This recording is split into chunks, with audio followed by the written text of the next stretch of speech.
有没有人去饭店必点玉米汁？其实它的做法很简单，那我们今天自己做。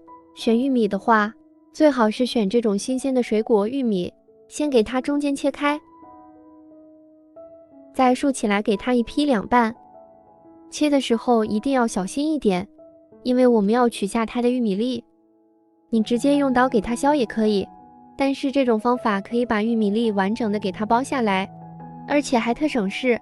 再准备其他食材：20克大米、10克小米、一点点冰糖、120克玉米粒，全部放入破壁机内，倒入100克牛奶、500克清水，启用破壁机的玉米汁键，或者是用豆浆机的豆浆功能也可以。